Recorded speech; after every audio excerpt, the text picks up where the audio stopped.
ரொம்ப கம்மியான குவான்டிட்டில எனக்கு லாவா ப்ரௌனி வேணும். மேல வந்து நட்ஸ் போட்டு வேணும் அப்படின்னு ஒரு கஸ்டமர் கேட்டாங்க. ஆல்ரெடி நான் உங்க பேஜ்ல ஒண்ணு பார்த்துருக்கேன். அத பார்த்து எனக்கு ரொம்ப அட்ராக்டிவா இருந்துச்சு. அதனால தான் இந்த மாரி கஸ்டமைஸ் பண்ணி கேட்குறேன்.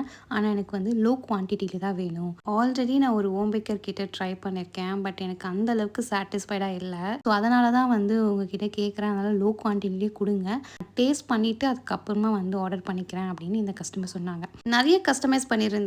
எனக்கு வீட் ப்ரௌனி தான் வேணும். உள்ள வந்து மில்க் சாக்லேட் யூஸ் பண்ணுங்க. ஆனா அது கோவேச்சரா இருக்கணும். ப்ரௌனி முக்கியமா ஃபஜ்ஜியா இருக்கணும். மேல வந்து நட்ஸ் போட்டிருக்கணும். இந்த மாரி கஸ்டமைஸ்லாம் சொல்லியிருந்தாங்க. அவங்க கேட்டா மாரியே லோ குவான்டிட்டில வந்து பார்த்தீங்கன்னா, பென்டோ ப்ரௌனி தான் பண்ணியிருந்தேன். ஒவ்வொன்னும் பார்த்து பார்த்து பண்ணியிருந்தேன். ஆனா கட் பண்ணும்போது வேற லெவல்ல இருந்துச்சு. அந்த அளவுக்கு உள்ள மெல்ட் ஆயிருந்தது. அவங்களுக்கு டிஸ்பேட்ச் பண்ணி கிடைச்சதும் உங்களோட ரிவ்யூ கேட்டதும் தான் ஹேப்பியாவே இருந்துச்சு. ஸோ உங்களுக்கும் வேணும் அப்படின்னா வாட்ஸ்அப் பண்ணுங்க. பாய்.